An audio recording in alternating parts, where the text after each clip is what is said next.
Hi, I'm Alison from Alison's Astrology, and I've come to talk to you this week about the week that begins the 20th of October, Sunday, the 20th of October. So as we start the week, the sky is still full of planets in the elements of air, fire, and water. So that's air, which is circulating, which is chatty and sociable, fire, which is inspirational, that's mostly Venus, and water, which is emotional, in fact, and compassionate, but also operates through the feeling faculty, sensitive as well. So there's only actually Pluto and Uranus in grounded Earth. And as we've seen, there's nothing very stable about these two heavyweights in Earth. They're both archetypes of radical change, that's Uranus, and transformation. So that's transformation and change in the Earth signs. So we can see what that's telling us for the planet. On the plus side, and this goes on for a little while, they're still making that positive contact with Neptune. So there is an ongoing theme at the same time of an underlying compassion and a longing for something more spiritual, I think, more spiritual and caring in the world. There's a big movement of that, isn't there, too? And those three actually do form this mini grand trine for quite a long while yet.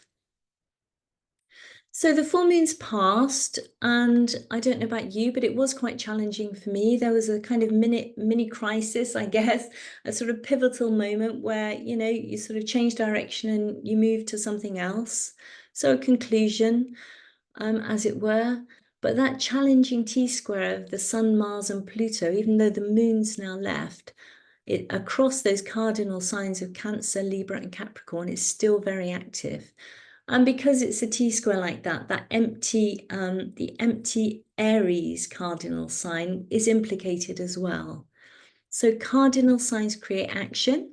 And on a personal level, the advice of the full moon last week still holds. Find what keeps you strong and stable and use this as your basis. So edge forward with care. And especially as Jupiter is retrograde until February. Jupiter, the planet of growth and expansion, retrograde in Gemini. So there's a sense of waiting and gathering information, doing research and just finding out where you stand, what you prefer, what your choices might be, what your options are with Gemini. Gemini loves options before making those important choices. On Tuesday, and that is the 22nd, on Tuesday, the Sun in Libra challenges Pluto in Capricorn in another one of those square aspects. So squares always involve challenges, and they involve you to, they need you to take action usually. They push you to take action, in fact. And it might indicate power struggles in relationships or maybe in the work environment. Libra is very relational. Capricorn, more to do with the work environment and social structures. So there may be conflict across those two areas. Or it could be to do with the urge for freedom with the ruler of Libra, which is Venus in Sagittarius. So she's wanting to continue the journey, while perhaps Pluto is much more focused on home and family and the ties there that are holding you tight and that you can't really let go of at the moment. So that could be something you need to think about and resolve, or at least try and work out how you can balance it. And then later at around 11 p.m. in the UK on Tuesday, the Sun moves into Scorpio for the start of Scorpio season. And now that's the end of negotiation, because Scorpio is a very different sign to Libra.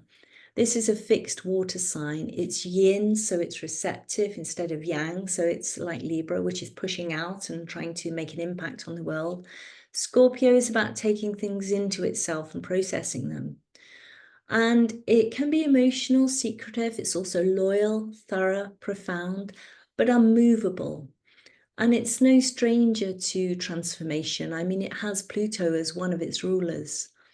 Scorpio takes no prisoners, and it instinctively understands the process of life and death. I mean, it rules this, or it's to do with this autumnal month, the most kind of the time when all the leaves are really falling off the trees, and compost is being made, and all the while underneath, though, the new life's sort of beginning and waiting to push up in the spring.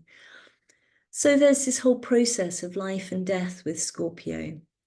And it can be a jealous, vengeful sign too, but it's powerful and potent. And it can often actually be magnificent because it's brave, you know, and it rises phoenix-like from the ashes. So it's an important month. But as it's ruled by Mars and Pluto, so Mars and Pluto, of course, currently being in this opposition across Cancer and Capricorn, those last few degrees of the two signs, Scorpios may feel just internally conflicted, as if you're pulled in two directions. Sun Scorpios, Moon Scorpios, people with, you know, a lot of Scorpio in their charts. As if they're kind of swinging from one side to another, being asked to walk almost in two worlds, you know, this world of family and this world of work, and both of them are sort of, you know, tugging you equally. And that's difficult, of course. And you may feel too like you're being asked to make a decision and come down on one side or the other, to take sides even.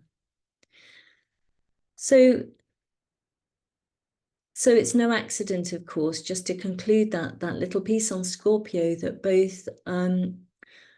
both Halloween, All Hallows Eve, and All Souls Day on November the 1st fall in this sign, you know, because it is said that this is a time when the veil between the worlds is thin. And that's something that Scorpio understands just instinctively. So all the while this week, that opposition between Mars and Pluto across Cancer and Capricorn is tightening, and the pressure is increasing then wherever those final degrees of Capricorn, Cancer, or any of those 4 cardinal signs fall in your chart, and especially if you've got planets there or angles. And you may be feeling that pressure to take sides or make a decision or to take action. But if you can hold on, there's some relief on Saturday as Mars makes creative aspects with Neptune and Uranus. And that's a positive window actually in a week which could feel quite pressured and possibly quite stressful. There may this week be a sense of waiting for something to conclude actually, so you can move on. But the Saturday creative aspects, you know, time to maybe just paint a picture, get something out of your system, see family, see friends. Yeah, it could be even write a poem, do some kind of spiritual practice, which just takes some of the, you know, lightens the load a little bit, just makes you feel better. So some of the pressure is going to release after the new moon on November the 1st. But then again on November the 4th, when Mars escapes into Sagittarius and gets away from Pluto, essentially, breaks away from that opposition. But until then, you know, the advice still holds true. So find what you know, find ways to keep yourself grounded and steady. Just maybe everyday practices, you know, this is what I do. I do the washing up, I do this, I do that. Try and stay in the present. And the best way of staying in the present sometimes is just saying, I'm here, I'm now, you know, I'm driving, I'm sweeping the floor, and concentrate on that activity, just to focus on the activity. And that is in fact a meditation in its own right. You could use this time to do research as well while these two planets are in opposition, to sort of take this time to delve more deeply into something. Try and discover, you know, what's underneath the surface, what's going on, into the past, into the future, or just into a subject that really interests you, or deepen perhaps even your spiritual practice. But just try and find a way to just keep, you know, putting one foot in front of the other. And we're all looking forward to November the 19th, when Pluto finally moves into Aquarius, and we will feel, I'm quite sure, that sense of relief and freedom, although what that will actually bring, no one yet knows. Okay, and that concludes this week. I look forward to talking to you again next week. So thank you very much.